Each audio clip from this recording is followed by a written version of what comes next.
أعوذ بالله من الشيطان الرجيم. بسم الله الرحمن الرحيم. ألف لام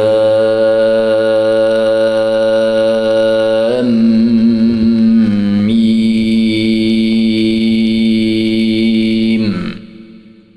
ذلك الكتاب لا ريب فيه هدى للمتقين الذين يؤمنون بالغيب ويقيمون الصلاة ومما رزقناهم ينفقون والذين يؤمنون بما أنزل إليك وما أنزل من قبلك وبالآخرة هم يوقنون أولئك على هدى من ربهم وأولئك هم المفلحون. إن الذين كفروا سواء عليهم أنذرتهم أم لم تنذرهم لا يؤمنون. ختم الله على قلوبهم وعلى سمعهم وعلى أبصارهم غشاوة ولهم عذاب عظيم. ومن الناس من يقول آمنا بالله وباليوم الآخر وما هم بمؤمنين يخادعون الله والذين آمنوا وما يخدعون إلا أنفسهم وما يشعرون. في قلوبهم مرض فزادهم الله مرضا ولهم عذاب أليم بما كانوا يكذبون. وإذا قيل لهم لا تفسدوا في الأرض قالوا إنما نحن مصلحون ألا إنهم هم المفسدون ولكن لا يشعرون. وإذا قيل لهم آمنوا كما آمن الناس قالوا أنؤمن كما آمن السفهاء ألا إنهم هم السفهاء ولكن لا يعلمون. وإذا لقوا الذين آمنوا قالوا آمنا وإذا خلوا إلى شياطينهم قالوا إنا معكم إنما نحن مستهزئون. الله يستهزئ بهم ويمدهم في طغيانهم يعمهون. أولئك الذين اشتروا الضلالة بالهدى فما ربحت تجارتهم وما كانوا مهتدين. مثلهم كمثل الذي استوقد نارا فلما أضاءت ما حوله ذهب الله بنورهم وتركهم في ظلمات لا يبصرون. صم بكم عمي فهم لا يرجعون. أو كصيب من السماء فيه ظلمات ورعد وبرق يجعلون أصابعهم في آذانهم من الصواعق حذر الموت والله محيط بالكافرين. يكاد البرق يخطف أبصارهم كلما أضاء لهم مشوا فيه وإذا أظلم عليهم قاموا ولو شاء الله لذهب بسمعهم وأبصارهم إن الله على كل شيء قدير يا أيها الناس اعبدوا ربكم الذي خلقكم والذين من قبلكم لعلكم تتقون الذي جعل لكم الأرض فراشا والسماء بناء وأنزل من السماء ماء فأخرج به من الثمرات رزقا لكم فلا تجعلوا لله أندادا وأنتم تعلمون وإن كنتم في ريب مما نزلنا على عبدنا فأتوا بسورة من مثله وادعوا شهداءكم من دون الله إن كنتم صادقين فإن لم تفعلوا ولن تفعلوا فاتقوا النار التي وقودها الناس والحجارة أعدت للكافرين وبشر الذين آمنوا وعملوا الصالحات أن لهم جنات تجري من تحتها الأنهار كلما رزقوا منها من ثمرة رزقا قالوا هذا الذي رزقنا من قبل وأتوا به متشابها ولهم فيها أزواج مطهرة وهم فيها خالدون إن الله لا يستحيي أن يضرب مثلا ما بعوضة فما فوقها فأما الذين آمنوا فيعلمون أنه الحق من ربهم وأما الذين كفروا فيقولون ماذا أراد الله بهذا مثلا يضل به كثيرا ويهدي به كثيرا وما يضل به إلا الفاسقين الذين ينقضون عهد الله من بعد ميثاقه ويقطعون ما أمر الله به أن يوصل ويفسدون في الأرض أولئك هم الخاسرون كيف تكفرون بالله وكنتم أمواتا فأحياكم ثم يميتكم ثم يحييكم ثم إليه ترجعون هو الذي خلق لكم ما في الأرض جميعا ثم استوى إلى السماء فسواهن 7 سماوات وهو بكل شيء عليم وإذ قال ربك للملائكة إني جاعل في الأرض خليفة قالوا أتجعل فيها من يفسد فيها ويسفك الدماء ونحن نسبح بحمدك ونقدس لك قال إني أعلم ما لا تعلمون وعلم آدم الأسماء كلها ثم عرضهم على الملائكة فقال أنبئوني بأسماء هؤلاء إن كنتم صادقين قالوا سبحانك لا علم لنا إلا ما علمتنا إنك أنت العليم الحكيم. قال يا آدم أنبئهم بأسمائهم فلما أنبأهم بأسمائهم قال ألم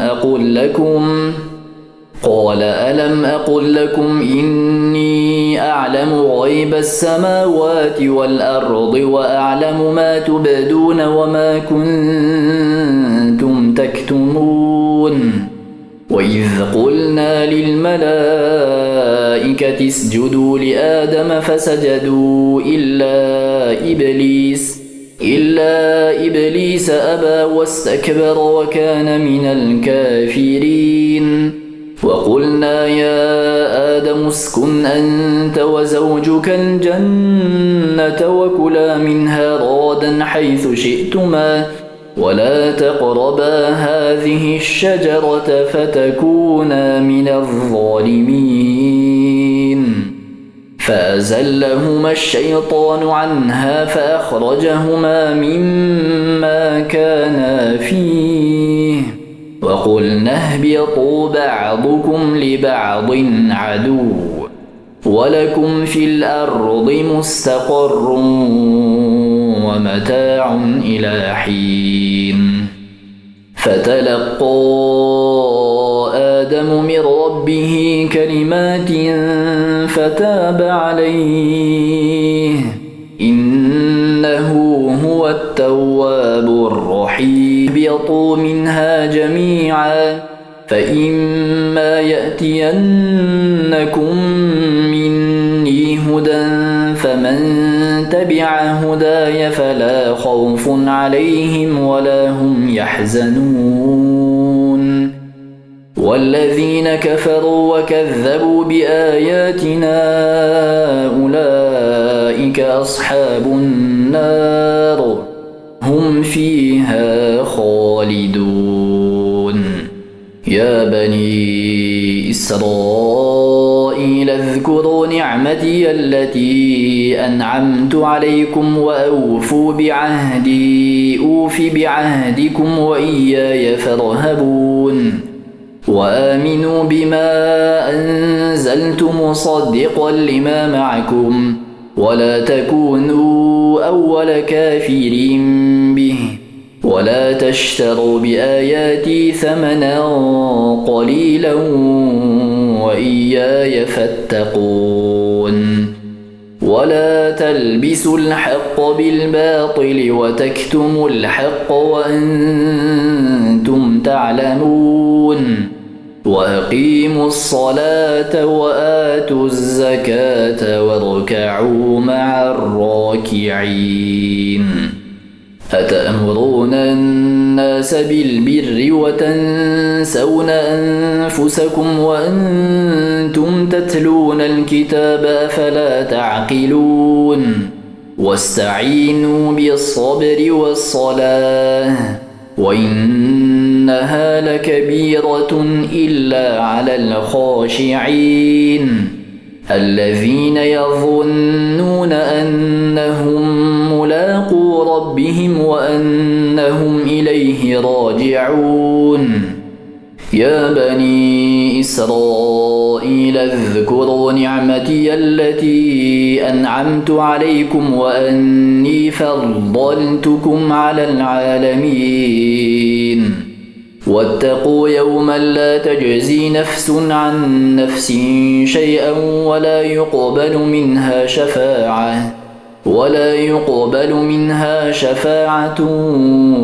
يؤخذ منها عدل ولا هم ينصرون. وإذ نجيناكم من آل فرعون يسومونكم سوء العذاب يذبحون أبناءكم ويستحيون نساءكم وفي ذلكم بلاء من ربكم عظيم. وإذ فرقنا بكم البحر فأنجيناكم وأغرقنا آل فرعون وأنتم تنظرون. وإذ واعدنا موسى 40 ليلة ثم اتخذتم العجل من بعده وأنتم ظالمون ثم عفونا عنكم من بعد ذلك لعلكم تشكرون وإذ آتينا موسى الكتاب والفرقان لعلكم تهتدون وإذ قال موسى لقومه يا قوم إنكم ظلمتم أنفسكم باتخاذكم العجل فتوبوا إلى بارئكم فاقتلوا أنفسكم ذلكم خير لكم عند بارئكم فتاب عليكم إنه هو التواب الرحيم وإذ قلتم يا موسى لن نؤمن لك حتى نرى الله جهرة فأخذتكم الصاعقة وأنتم تنظرون ثم بعثناكم من بعد موتكم لعلكم تشكرون وظللنا عليكم الغمام وأنزلنا عليكم المن والسلوى كلوا من طيبات ما رزقناكم وما ظلمونا ولكن كانوا أنفسهم يظلمون وإذ قلنا ادخلوا هذه القرية فكلوا منها حيث شئتم رغدا وادخلوا الباب سجدا وقولوا حطة نغفر لكم خطاياكم وسنزيد المحسنين فبدل الذين ظلموا قولا غير الذي قيل لهم فأنزلنا على الذين ظلموا رجزا من السماء بما كانوا يفسقون وإذ استسقى موسى لقومه فقلنا اضرب بعصاك الحجر فانفجرت منه 12 عينا قد علم كل أناس مشربهم كلوا واشربوا من رزق الله ولا تعثوا في الأرض مفسدين وإذ قلتم يا موسى لن نصبر على طعام واحد فادع لنا ربك يخرج لنا مما تنبت الأرض من بقلها وقثائها وفومها وعدسها وبصلها قال أتستبدلون الذي هو أدنى بالذي هو خير اهبطوا مصرا فإن لكم ما سألتم فضربت عليهم الذلة والمسكنة وباءوا بغضب من الله ذلك بأنهم كانوا يكفرون بآيات الله ويقتلون النبيين بغير الحق ذلك بما عصوا وكانوا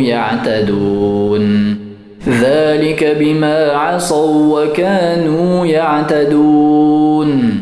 إن الذين آمنوا والذين هادوا والنصارى والصابئين من آمن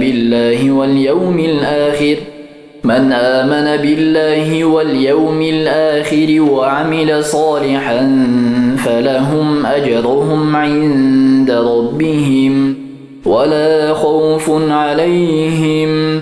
فلهم أجرهم عند ربهم ولا خوف عليهم ولا هم يحزنون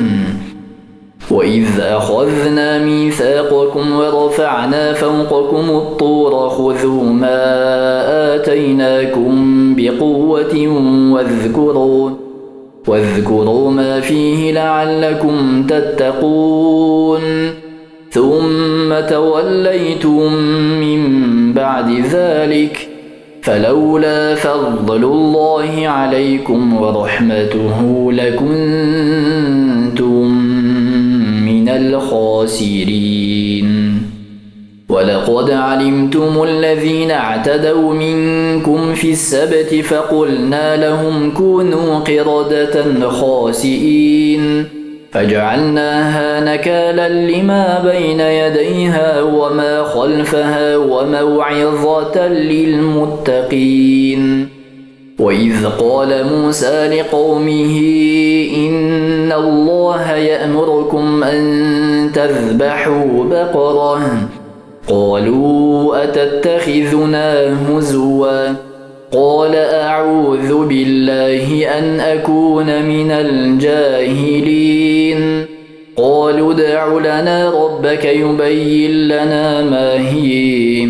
قال إنه يقول إنها بقرة لا فارض ولا بكر عوان بين ذلك فافعلوا ما تؤمرون قالوا ادع لنا ربك يبين لنا ما لونها قال إنه يقول إنها بقرة صفراء فاقع لونها تسر الناظرين قالوا ادع لنا ربك يبين لنا ما هي إن البقرة شابه علينا وإنا إن شاء الله لمهتدون قال إنه يقول إنها بقرة لا ذلول تثير الأرض ولا تسقي الحرث مسلمة لا شية فيها قالوا الآن جئت بالحق فذبحوها وما كادوا يفعلون وإذ قتلتم نفسا فادارأتم فيها والله مخرج ما كنتم تكتمون فقلنا اضربوه ببعضها كذلك يحيي الله الموتى ويريكم آياته لعلكم تعقلون ثم قست قلوبكم من بعد ذلك فهي كالحجارة أو أشد قسوة وإن من الحجارة لما يتفجر منه الأنهار وإن منها لما يشقق فيخرج منه الماء وإن منها لما يهبط من خشية الله وما الله بغافل عما تعملون أفتطمعون أن يؤمنوا لكم وقد كان فريق منهم يسمعون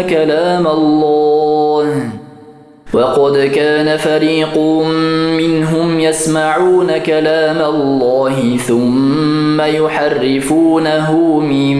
بعد ما عقلوه وهم يعلمون وإذا لقوا الذين آمنوا قالوا آمنا وإذا خلا بعضهم إلى بعض قالوا أتحدثونهم بما فتح الله عليكم ليحاجوكم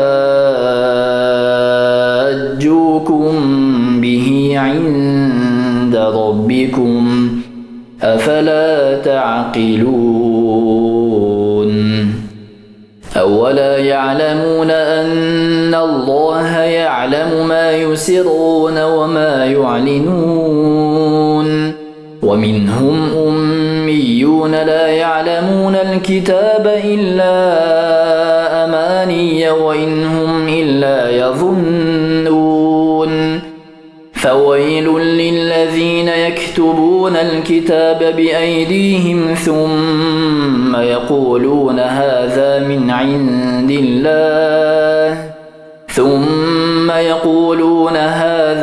عند الله ليشتروا به ثمنا قليلا فويل لهم مما كتبت أيديهم وويل لهم مما يكسبون وقالوا لن تمسنا النار إلا أياما معدودة قل أتخذتم عند الله عهدا فلن يخلف الله عهده أم تقولون على الله ما لا تعلمون بلى من كسب سيئة وأحاطت به خطيئته فأولئك أصحاب النار هم فيها خالدون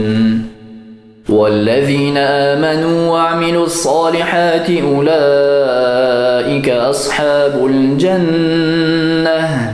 هم فيها خالدون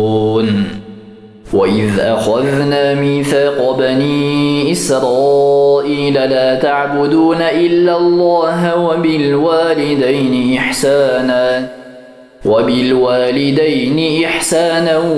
القربى واليتامى والمساكين وقولوا للناس حسنا وأقيموا الصلاة وآتوا الزكاة ثم توليتم إلا قليلا منكم وأنتم معرضون وإذ أخذنا ميثاقكم لا تسفكون دماءكم ولا تخرجون أنفسكم من دياركم ثم أقررتم وأنتم تشهدون ثم أنتم هؤلاء تقتلون أنفسكم وتخرجون فريقا منكم من ديارهم تظاهرون عليهم بالإثم والعدوان وإن يأتوكم أسارى تفادوهم وهو محرم عليكم إخراجهم أفتؤمنون ببعض الكتاب وتكفرون ببعض فما جزاء من يفعل ذلك منكم إلا خزي في الحياة الدنيا ويوم القيامة يردون إلى أشد العذاب وما الله بغافل عما تعملون أولئك الذين اشتروا الحياة الدنيا بالآخرة فلا يخفف عنهم العذاب ولا هم ينصرون ولقد آتينا موسى الكتاب وقفينا من بعده بالرسل وآتينا عيسى ابن مريم البينات وأيدناه بروح القدس أفكلما جاءكم رسول بما لا تهوى أنفسكم استكبرتم ففريقا كذبتم وفريقا تقتلون وقالوا قلوبنا غلف بل لعنهم الله بكفرهم فقليلا ما يؤمنون ولما جاءهم كتاب من عند الله مصدق لما معهم وكانوا من قبل يستفتحون على الذين كفروا فلما جاءهم ما عرفوا كفروا به فلعنة الله على الكافرين بئس ما اشتروا به أنفسهم أن يكفروا بما أنزل الله بئس ما اشتروا به أنفسهم أن يكفروا بما أنزل الله بغيا أن ينزل الله من فضله على من يشاء من عباده فباءوا بغضب على غضب وللكافرين عذاب مهين وإذا قيل لهم آمنوا بما أنزل الله قالوا نؤمن بما أنزل علينا ويكفرون بما وراءه وهو الحق مصدقا لما معهم قل فلم تقتلون أنبياء الله من قبل إن كنتم مؤمنين ولقد جاءكم موسى بالبينات ثم اتخذتم العجل من بعده وأنتم ظالمون وإذ أخذنا ميثاقكم ورفعنا فوقكم الطور خذوا ما آتيناكم بقوة واسمعوا قالوا سمعنا وعصينا وأشربوا في قلوبهم العجل بكفرهم قل بئس ما يأمركم به إيمانكم إن كنتم مؤمنين قل إن كانت لكم الدار الآخرة عند الله خالصة من دون الناس فتمنوا الموت إن كنتم صادقين ولن يتمنوه أبدا بما قدمت أيديهم والله عليم بالظالمين ولتجدنهم أحرص الناس على حياة ومن الذين أشركوا يود أحدهم لو يعمر 1000 سنة وما هو بمزحزحه من العذاب أن يعمر والله بصير بما يعملون قل من كان عدوا لجبريل فإنه نزله على قلبك بإذن الله مصدقا لما بين يديه وهدى وبشرى للمؤمنين من كان عدوا لله وملائكته ورسله وجبريل وميكال فإن الله عدو للكافرين ولقد أنزلنا إليك آيات بينات وما يكفر بها إلا الفاسقون أو كلما عاهدوا عهدا نبذه فريق منهم بل أكثرهم لا يؤمنون ولما جاءهم رسول من عند الله مصدق لما معهم نبذ فريق من الذين أوتوا الكتاب كتاب الله وراء ظهورهم كأنهم لا يعلمون واتبعوا ما تتلو الشياطين على ملك سليمان وما كفر سليمان ولكن الشياطين كفروا يعلمون الناس السحر وما أنزل على الملكين ببابل هاروت وماروت وما يعلمان من أحد حتى يقولا إنما نحن فتنة فلا تكفر فيتعلمون منهما ما يفرقون به بين المرء وزوجه وما هم بضارين به من أحد إلا بإذن الله ويتعلمون ما يضرهم ولا ينفعهم ولقد علموا لمن اشتراه ما له في الآخرة من خلاق ولبئس ما شروا به أنفسهم لو كانوا يعلمون ولو أنهم آمنوا واتقوا لمثوبة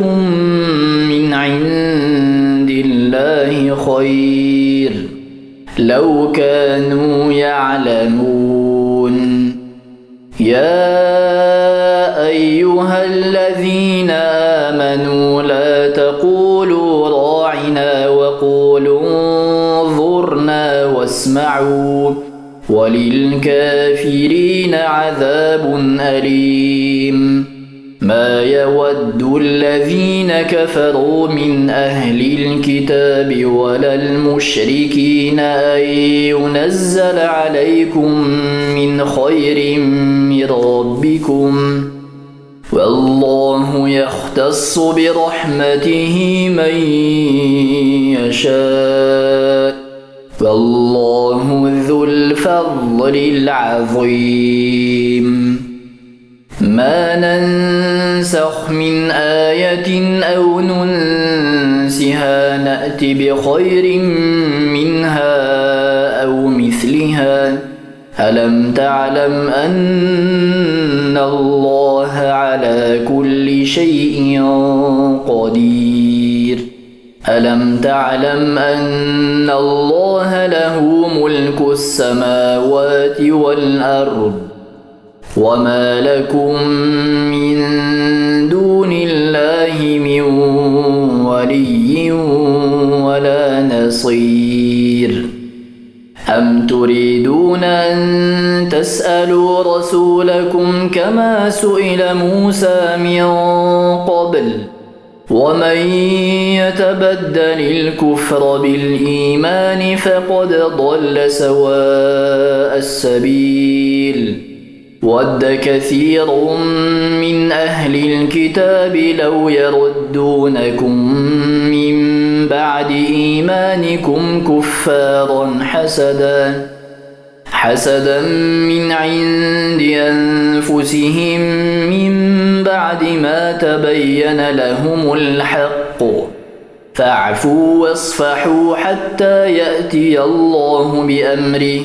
إن الله على كل شيء قدير وأقيموا الصلاة وآتوا الزكاة وما تقدموا لأنفسكم من خير تجدوه عند الله إن الله بما تعملون بصير وقالوا لن يدخل الجنة إلا من كان هودا أو نصارى تلك أمانيهم قل هاتوا برهانكم إن كنتم صادقين قل هاتوا برهانكم إن كنتم صادقين بلى من أسلم وجهه لله وهو محسن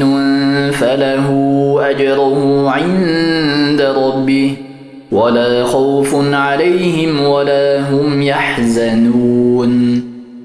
وقالت اليهود ليست النصارى على شيء وقالت النصارى ليست اليهود على شيء وهم يتلون الكتاب. كذلك قال الذين لا يعلمون مثل قولهم، فالله يحكم بينهم يوم القيامة فيما كانوا فيه يختلفون. ومن أظلم ممن منع مساجد الله أن يذكر فيها اسمه وسعى في خرابها، أولئك ما كان لهم أن يدخلوها إلا خائفين، لهم في الدنيا خزي ولهم في الآخرة عذاب عظيم. ولله المشرق والمغرب، فأينما تولوا فثم وجه الله، إن الله واسع عليم. وقالوا اتخذ الله ولدا، سبحانه بل له ما في السماوات والأرض كل له قانتون. بديع السماوات والأرض، وإذا قضى أمرا فإنما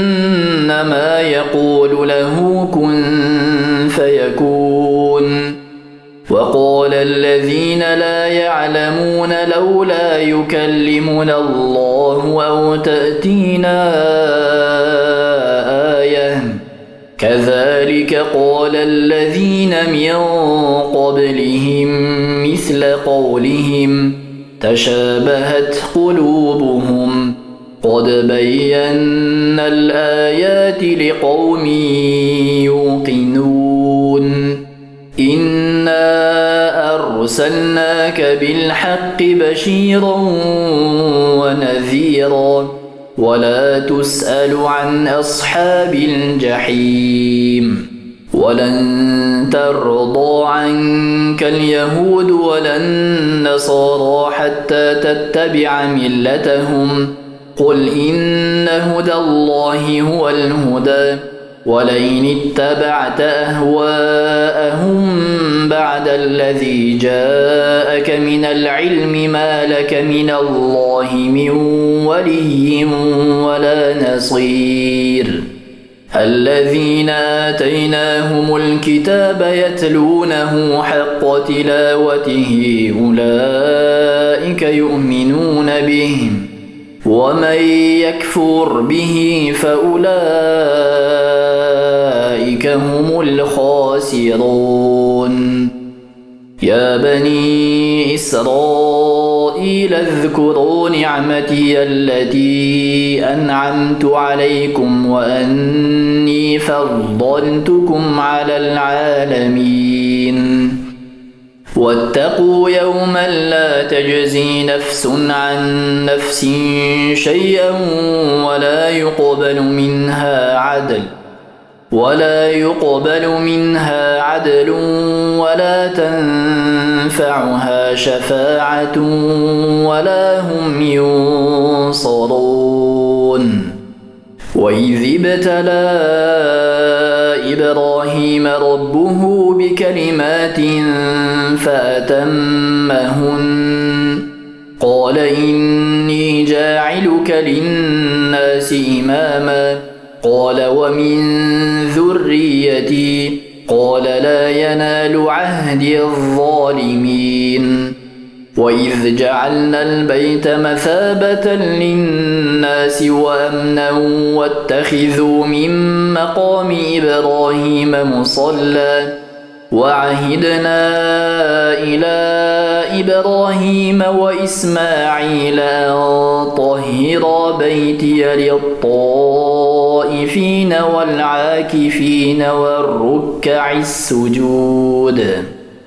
وإذ قال إبراهيم رب اجعل هذا بلدا آمنا وارزق أهله من الثمرات من آمن منهم